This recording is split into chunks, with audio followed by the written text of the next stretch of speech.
There are a few Python concepts that I completely overlooked when I started out. They seemed advanced or unnecessary until one day I finally tried them and instantly saw how much cleaner and faster they made my code. In this video, I'll show you 5 of these concepts. They're easy to understand, but they can change the way you write Python. Let's get started. The first topic we're going to cover are generators.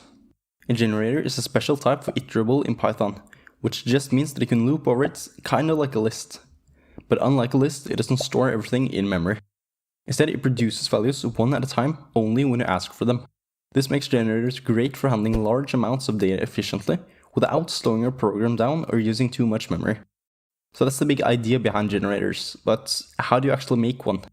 Well, it turns out it's really simple. You just use the yield keyword. Yield works a lot like return, but instead of stopping the function completely, it pauses it. The next time you ask for a value, it picks up right where it left off. Let's make a simple example of a generator that counts up to a given number. To start, we first need to make a function. Here I'll call it countUpTo and give it an argument n.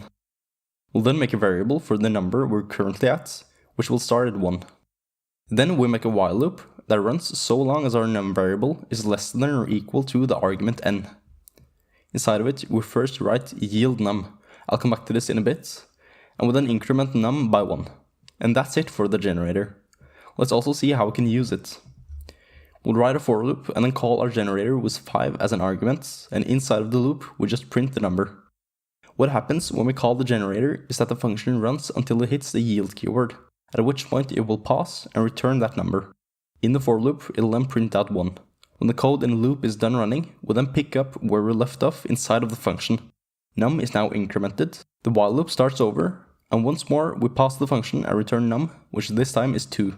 This continues until the while loop in our generator stops running, at which point the generator has ended and subsequently the for loop. When we run this code, we indeed see that it prints out every number from 1 up to 5. The generator we just made is actually somewhat similar as to how the range function in Python works. There are also many other interesting features relating to generators and especially iterators, which I won't get too in-depth about in this video. But if you're curious, there are many other great tutorials out there that cover this in greater depth. I've linked a good one by Corey Schaefer in the description. Decorators are one of Python's most powerful features for writing cleaner and more reusable code. They let you take a function and wrap it with extra behavior before or after it runs, without changing the original function itself. To apply a decorator, we simply write an @ symbol, followed by the decorator's name right above the function. Now let's define my decorator. All this is a function that takes another function as input, defines some wrapper function that runs some extra code around the given function, and then returns that wrapper. Let's make the decorator print out the name of the function we're using it on, by printing out the name attribute of the given function. When we now run say hello, it now behaves like this. We've now added extra behavior around say hello without ever changing the code inside of it. So when is this useful?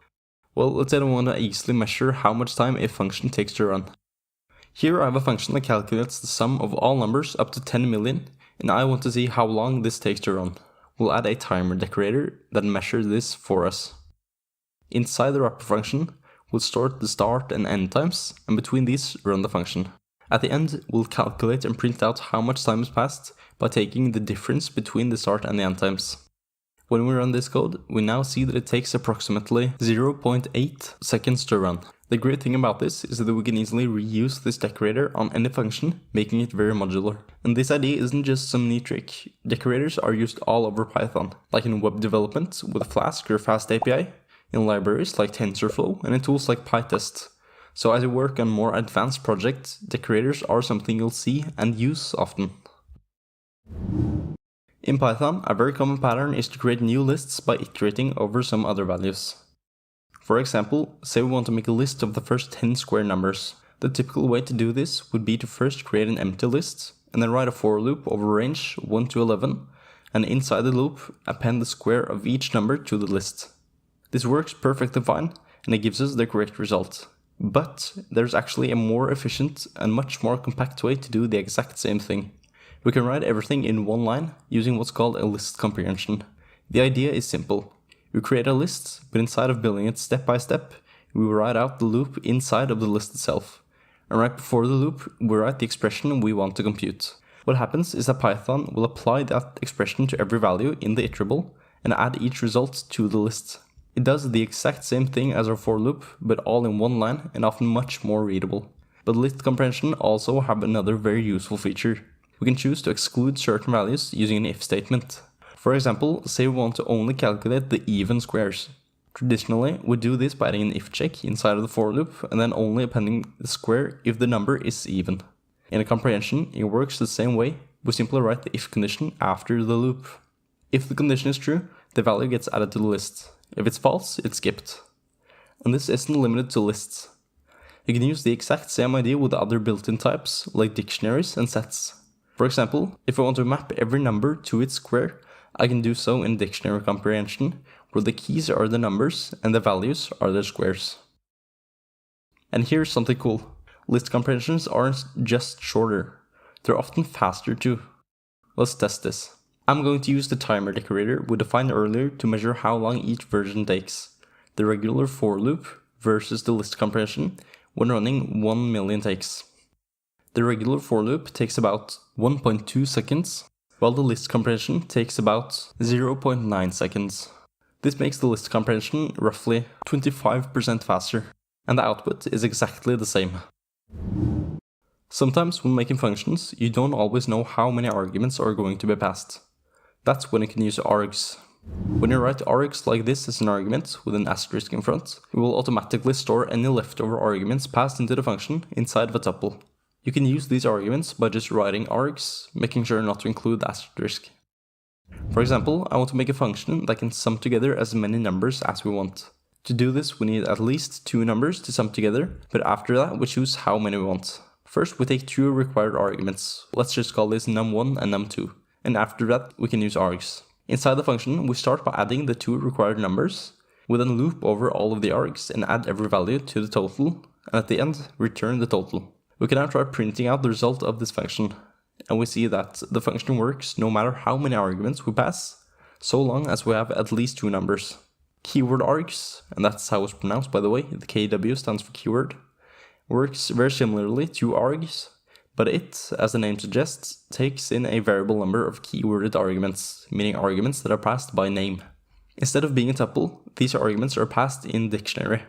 For example, if I pass in some named arguments into this function, like x, y, and z, and print them out, we see that we get those names as the key in the dictionary, together with their corresponding values. It's also possible to use both in one function, like so.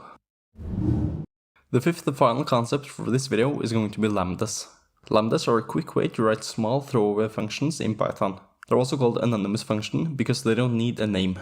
The syntax looks like this, where we first write lambda, and then what arguments we want to take in, followed by colon, and then everything that comes after this colon is what's returned by the lambda. We call it like we usually would a function. You'll often see lambdas used when you just need a simple function for a short time, like when sorting, filtering, or mapping over data. Here I have an example where I have a list of tuple pairs and I want to sort that list based on the second value in each pair. To do that, I can call sorted and give it the pairs list and set the key, meaning what it'll sort by, as a lambda that takes in each tuple and then returns the second value in the tuple. At the end, we print out the sorted pairs. We see that when we run this code, it indeed sorts the list by the second value in each tuple. If you found this helpful, please give it a thumbs up and consider subscribing. I've got plenty more Python tips and tricks coming your way. Also, let me know in the comments which concept surprised you the most, or if there's something else you want me to cover next. Thank you for watching and happy coding. Snakes!